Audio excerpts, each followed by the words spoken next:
Magic the Gathering is a trading card game for 2 or more players. In it, players will take on the roles of Planeswalkers, powerful sorcerers who cast spells and use creatures to aid them in battle. The goal of Magic is to use these tools to reduce your opponent from 20 life all the way down to 0. In this video, we will be explaining some of the basics of Magic the Gathering, including how to use mana to cast spells and how creatures are used to attack your opponent. One of the best things about Magic is how much depth it has, so while we can't teach you everything in a single video, we will explain many of the core concepts. When you have mastered these, check out the other parts of our tutorial series for more information about other types of cards and abilities. Each player begins the game with a deck, also called a library. The library must start with at least 60 cards in it, which represent spells.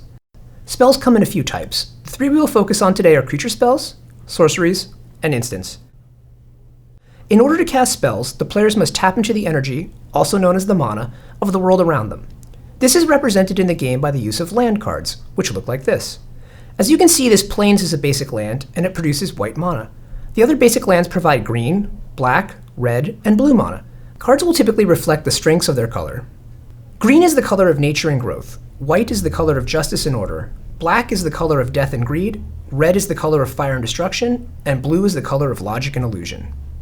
In order to use lands, they must be tapped. To tap a card, you simply turn it sideways to indicate it has been used that turn. Don't worry, tapped cards will get to untap at the beginning of your next turn, and can be used again. When you choose to tap a basic land, it provides you with 1 mana of its color. So in the example of a Plains, it would provide you with 1 white mana. This mana can then be used to cast spells, which we will show you now.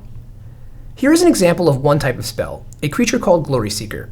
Right away you can tell that a spell is different than a land card because in the upper right corner of the card you can see it has a mana cost. Generally, the more powerful the card, the more mana you need to spend to cast it. As you can see here, Glory Seeker requires 2 mana to cast. 1 white mana, as indicated by the single colored mana symbol in the corner, and 1 colorless mana, as indicated by the number in the gray circle. Colorless mana cost can be paid with mana of any color. So tapping 2 basic lands provides us with enough mana to cast the spell, as long as at least one of those mana is white.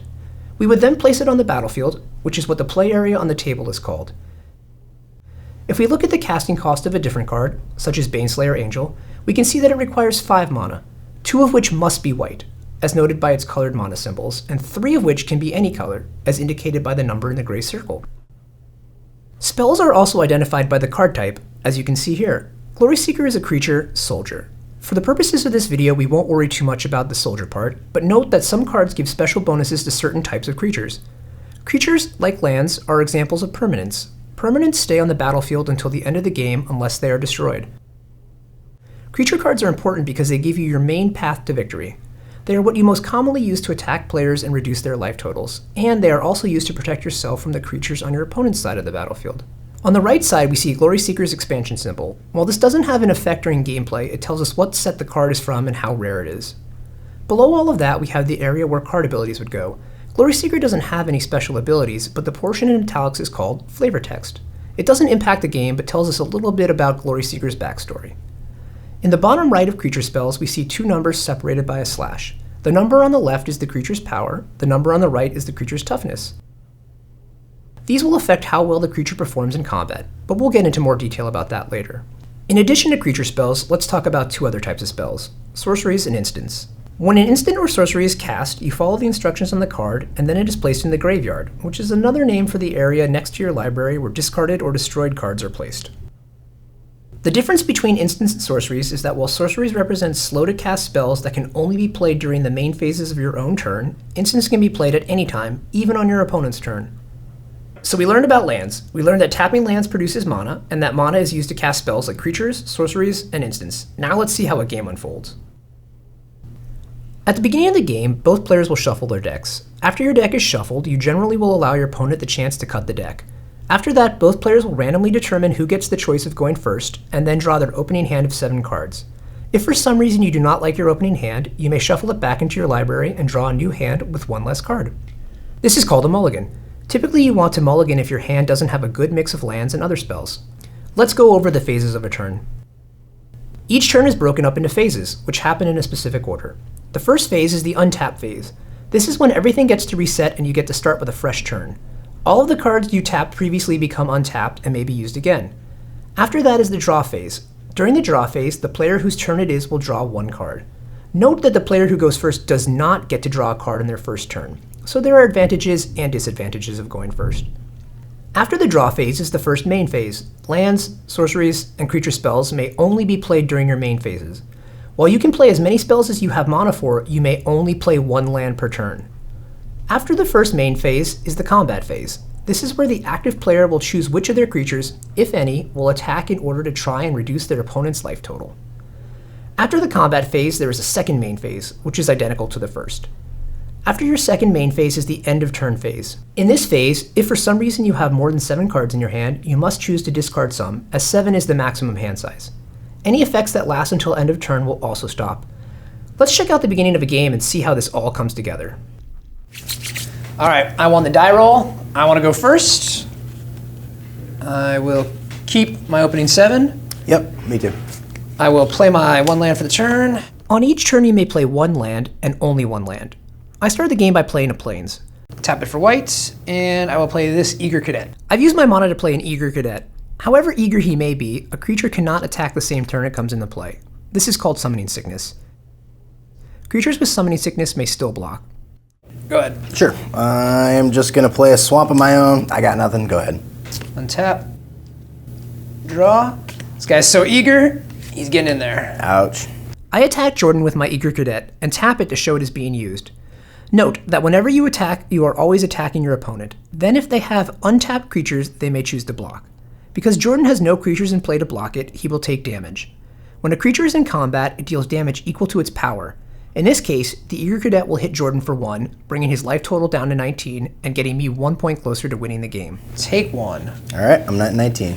Post-combat, Plains, and I will play a Glory Seeker. Fancy.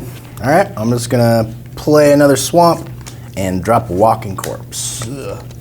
Untap. Draw. Alright. Land for the turn. Declare my attacks. Sure.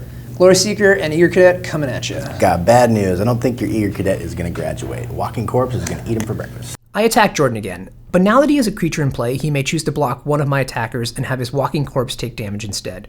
In this case, Jordan has blocked the Eager Cadet, so the Walking Corpse and Eager Cadet will deal damage to each other. A creature's toughness indicates how much damage must be dealt to that creature in a single turn to kill it. Walking Corpse is going to deal 2 damage to the Eager Cadet, which is more than enough to kill it. The reason that Jordan chose to block the Eager Cadet was because normally it would only deal 1 damage, which wouldn't be enough to kill the Walking Corpse, as its toughness is 2. However, I have a trick up my sleeve. I have worse news. Glorious Charge. +1/+1, Blocking Corpse, out of here. After the block has been declared, but before any creatures have dealt damage, I play the instant Glorious Charge. When an instant or sorcery is cast, you follow the instructions on the card, and then it is placed in the graveyard.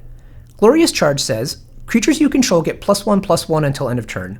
Because of this, my Eager Cadet now becomes a 2/2 creature, which means that it and the Walking Corpse are now going to kill one another in combat, and both head to their players' respective graveyards. This also means that my Glory Seeker has become a 3/3, and will deal its 3 damage to Jordan, as it was not blocked. Jordan is now at 16 life. I'll be back. Eager Cadet is dead. You take 3 from Glory Seeker. And go ahead. Well, that wasn't a great turn for me. Let's see how we can turn this around. Oh, there we go. I'm just going to cast a Disentomb. During his main phase, Jordan plays the sorcery Disentomb. Disentomb says, return target creature from your graveyard to your hand. He chooses the Walking Corpse, and it goes back into his hand. Targeting my Walking Corpse, bring it back to my hand, tap 2 mana, and put it on the battlefield. Alright. Untap. Play my land, and you know what? I'm calling your bluff. Glory Seeker, coming at you. No blocks. Let's skip ahead to the game's conclusion. While I was able to jump out to an early lead by playing small creatures with low mana costs, Jordan has started to stabilize by playing slightly more resilient creatures. Alright, untap. Good luck. Draw. No blocks. Declare my attack. Okay. Rawr. Moorland Inquisitor and Mentor of the Meek. I guess I'll take 4 and go to 4. Yep.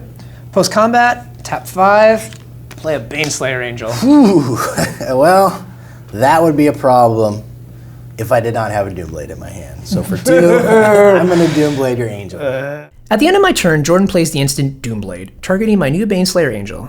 It is destroyed and heads to the graveyard. Fine. To the yard. All right, let's see what we have here. Woo! Okay, I'm going to attack you with everybody. Jordan is attacked with 3 creatures. Because all of my creatures are tapped, I cannot block. I will end up taking 7 damage, 2 each from the Gravecrawler and Zathrid Necromancer, and 3 from the Geralf's Messenger. So yeah, I'm at 14 minus 7. 7? So you go to 7, you have no cards in your hand? Nope.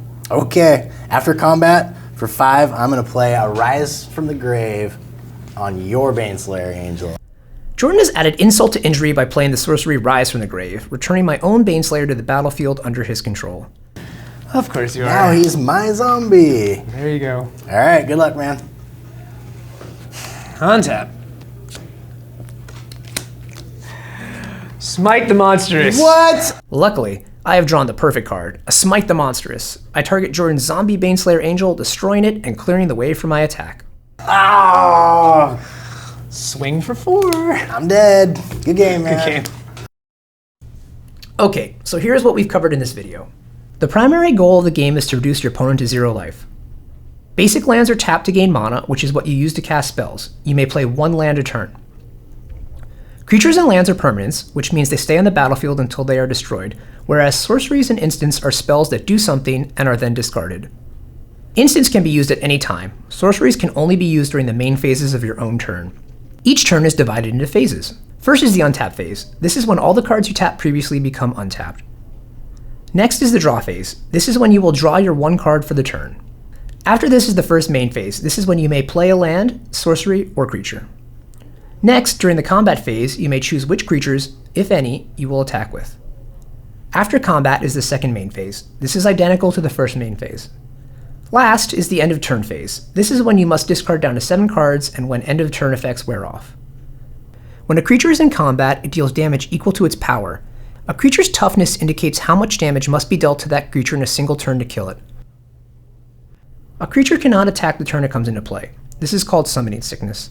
Creatures are used to attack your opponent. If your opponent has untapped creatures of their own, they may choose to block. Because of this, creatures are typically instrumental in winning the game. Thanks for watching our Magic the Gathering basic game tutorial. Check out the other videos in our Magic tutorial series in order to learn some more advanced rules and concepts.